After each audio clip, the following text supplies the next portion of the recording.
1 mole of ferric oxalate is oxidized by X moles of MnO4 negative, and also 1 mole of ferrous oxalate is oxidized by Y moles of MnO4 negative in acidic medium. So we have to find the ratio of X and Y, right? So let us find. So students, first of all, ferric oxalate is oxidized by the MnO4, right? So ferric oxalate formula is Fe. Oxalate is C2O42 negative, right? And MnO4.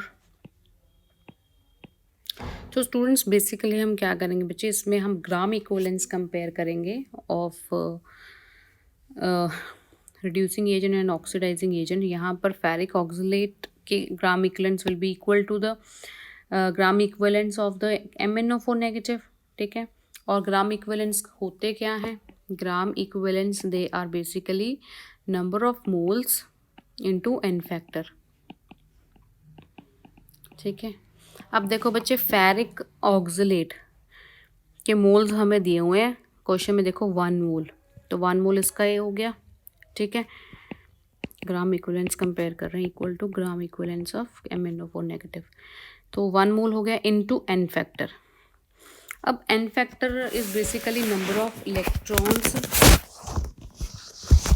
Change, मतलब net mole of electrons gain और loss per mole of molecules, that is your N factor. अब हो क्या रहा है, ये oxidise हो रहा है. ठीक है. फेरिक ऑक्सलेट ऑक्सीडाइज हो रहा है. ऑक्सीडाइज हो रहा है इसका मतलब there will be increase in oxidation. अब आयरन तो ऑलरेडी अपनी हाईएस्ट ऑक्सीडेशन स्टेट में प्रेजेंट है, तो इसका तो नहीं चेंज होगा. ऑक्सलेट में C2O4 नेगेटिव 2 नेगेटिव जो है, it will get oxidized to CO2, that is carbon dioxide.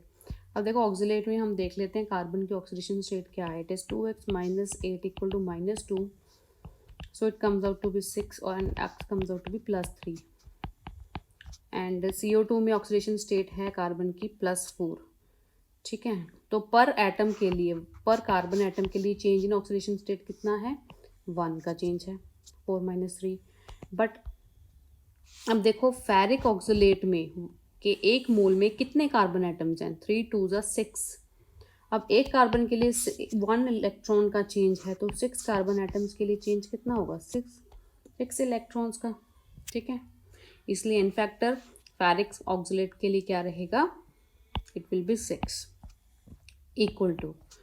अब MnO4 नेगेटिव में देखो, अब this reaction is occurring in acidic medium, और हमें पता है कि हमारे जो MnO4 negative in acidic medium it is having N factor 5. ठीक है. ABN ऐसे याद कर लो, ABN एसिडिक मीडियम में इट इज़ 5, बेसिक में 3 एंड न्यूट्रल में इट इज़ 1, राइट. या फिर वीकली एल्कलाइन में भी 1 ही लेते हैं, न्यूट्रल. ठीक है. Acidic, basic and neutral, 5, 3, 1. These are your n factors. तो बेसिकली एसिडिक मीडियम में MnO4 नेगेटिव +7 से चेंज किस में होता है? +2 में. ठीक है. So you can see there is change in oxidation of 5 electrons. ठीक है. सो यहाँ पर एन फैक्टर MnO4 नेगेटिव का एसिडिक मीडियम में क्या आ जाएगा? 5 आ जाएगा. और यहाँ पर मोल्स कितने दिए हुए हैं? X दिए हुए हैं. ठीक है. तो एक तो इक्वेशन हमें ये वाली मिल गई. नेक्स्ट देखो लिखा हुआ है, also 1 mole of ferrous oxalate is oxidised by the XY moles of MnO4 negative in acidic medium. अब हमें ग्राम इक्विवेलेंस कंपेयर करने हैं फेरस ऑक्सलेट के. फेरस ऑक्सलेट का फॉर्मूला क्या रहेगा? यही रहेगा, क्योंकि दोनों में ही ऑक्सलेट का भी 2 नेगेटिव है चार्ज और फेरस का भी F2 पॉजिटिव है. ठीक है. इक्वल टू MnO4 नेगेटिव के ग्राम इक्विवेलेंस. अब यहाँ पर देखो कितने मोल्स हैं फेरस ऑक्सलेट के? 1 मोल इनटू एन फैक्टर. अब यहाँ पर क्या रहेगा? अब ये ऑक्सीडाइज हो रहा है. ठीक है. MnO4 is oxidising ferrous oxalate. अब ये तो किस में चेंज हो रहा है? CO2 में चेंज हो रहा है. There is change in oxidation state of carbon, right, यहाँ पे +3 और यहाँ पे +4 हो गई, ठीक है। और 1 मोल में कितने कार्बन एटम्स हैं, 2, तो 2 इलेक्ट्रॉन चेंज हो गया। अब यहाँ पर बच्चे जो फेरस है ये भी कन्वर्ट होगा फेरिक में, ठीक है। अब एक इलेक्ट्रॉन ये हो गया, 2 ये हो गए कार्बन वाले, टोटल कितने हो गए, 3, ठीक है। So there is net loss of 3 electrons, ठीक है।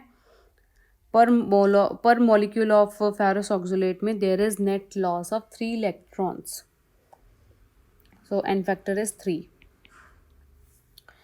एंड यहाँ पर अगेन एसिडिक मीडियम है, so N factor will be 5 only.